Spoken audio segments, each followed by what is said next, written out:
Narendra Modi Donald Trump के इस वक्तव्य का, उसके इस बयान का खंडन नहीं करते हैं। जो वो कह रहा है, मैंने एक फोन मिलाया नरेंद्र मोदी को और बल्कि उसने तो ये कहा कि भारत रोता हुआ मेरे पास आया।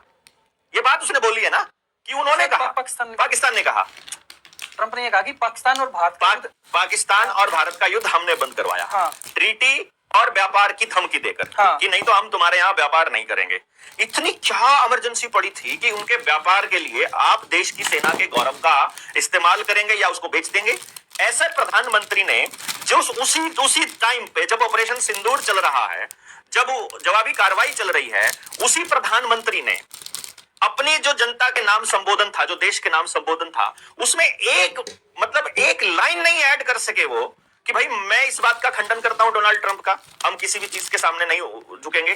जिस टाइम पे जैसे डॉक्टर मनमोहन सिंह जिस तरह से अमेरिका के सामने खड़े हो गए थे न्यूक्लियर संधि के ऊपर, आपको याद होगा, न्यूक्लियर ट्रीटी के ऊपर। इंदिरा गांधी भी 1971 में। इंदिरा गांधी तो लंबे समय की बात है, मैं तो इस दौर में जो जिंदा लोग हैं, जो इस वक्त देख रहे हैं राजनीति, उस वक्त उन्हीं लोगों की बात कर रहा हूँ। वो देखिए वो कैसे बोलते थे खड़े होकर के। उस आदमी को मनमोहन कहते हैं, उसको मनमोहन कहते हैं कि वो बोलता नहीं था, लेकिन जब अमेरिका ने जब न्यूक्लियर ट्रीटी के ऊपर ज्यादा टूटा की तो उसी टाइम पे खड़ा होकर के बोला कि ऐसा मत समझो कि हम तुम्हारे दबाव में आ जाएंगे, हम आत्मनिर्भर देश हैं, हम तुम्हारे किसी चीज के मोहताज नहीं हैं।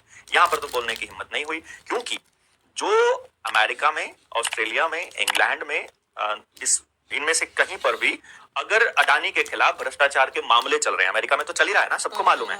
अब वो मामले बंद कराने की डील हुई है या किस चीज की डील हुई है, ये तो बताएगा प्रधानमंत्री, बताएगा ना। अब हमसे तो बात करते नहीं है डोनाल्ड ट्रंप साहब, उन्हीं से तू तड़ा करके करते ही नहीं कि यार हैं। एक जो 10 मई को जब ये युद्ध विराम हुआ, हमारे जो विदेश सचिव है विक्रम मिश्री के बयान से पहले डोनाल्ड ट्रंप का बयान आ ट्वीट आया था। मैं वही तो कह रहा हूँ। और उसके तुरंत बाद मिश्री जी ने छोटी सी प्रेस कॉन्फ्रेंस करी। मैं वही कह रहा हूँ कि ये दुर्भाग्यपूर्ण है कि हमारे देश का फैसला बाहर बैठा कोई व्यक्ति कर रहा है और ये बताने की कोशिश कर रहा है पूरी दुनिया को कि तुम्हारा देश आजाद नहीं है, तुम हमारे रहमो करम पर चलते हो। हम अगर तुमको ये नहीं देंगे तो तुम्हारे घुटने नीचे धरती में लग जाएंगे। और अभी नया आया है वो, डोनाल्ड ट्रंप ने कहा कि जो एप्पल के आईफोन है वो आप उधर निर्माण करो, इसको कहा है एलोन मस्क को नहीं शायद इसको। ये है मेरी Google Gemini craziest fan contest की entry. Oh, so cute. Rejected. Gemini के साथ थोड़ा और क्रेजी हो सकता है। गूगल जेमिनी पर अपना क्रेजी लुक बनाइए और सोशल मीडिया पर गूगल इंडिया को टैग। जो भी स्टीव जॉब्स का ये नया जो आया है, एप्पल वाले को बोला है, एप्पल वाले को, हाँ, जो इसके मैन्युफैक्चरर है, अभी आप इंडिया मत बनाओ, यहाँ बनाओ अमेरिका के अंदर, भारत अपने आप देख लेगा अपने इसको। तो बना कहाँ है, यहाँ तो असेंबली होते हैं खाली, बन थोड़ी रहे हैं। हमारे यहाँ तो क्या होता है मैं आपको बताऊं, हमारे यहाँ तो सिर्फ जो न्यूक्लियर जो वेस्ट है या जो इलेक्ट्रिक वेस्ट है या जो टायर हैं या जितना भी ऐसा वेस्ट है जो आदमी के लिए या जीव जंतुओं के लिए हानिकारक है, वो तो हमारे समंदर में डंप किया जाता है।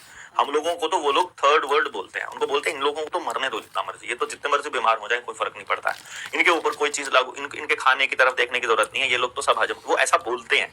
तो हमारे लिए उनका कोई दायित्व नहीं है। होना चाहिए था हमारे प्रतिनिधियों का, उनका भी कोई दायित्व नहीं है।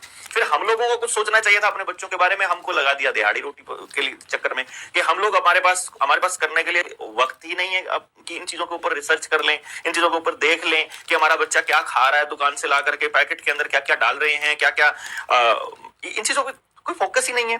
और देश के प्रधानमंत्री के लेवल पर आदमी बैठा हुआ जब मिलावटखोरों के साथ बैठा हो, मतलब उस लेवल का आदमी अगर मिलावटखोरों के साथ बैठा हो, अभी किसको नहीं पता है कि जो रिफाइंड है वो कितना नुकसान करता है, पर जितना भी रिफाइंड बिक रहा है सारा अडानी का ही तो बिक रहा है पूरा मार्केट के अंदर, सबको मालूम है इस बात का, किसको नहीं मालूम है। चीनी का किसको नहीं पता है कि ये कितना नुकसान करती है। ये देखो ना, यहाँ मेरे गांव फफड़ाना के अंदर शुगर मिल खुला हुआ है, कितना आसपास के लोग कितने बर्बाद हो चुके हैं, टोटली कितनी घुटन में है, उनको महसूस नहीं करते, उनको क्या मालूम नहीं।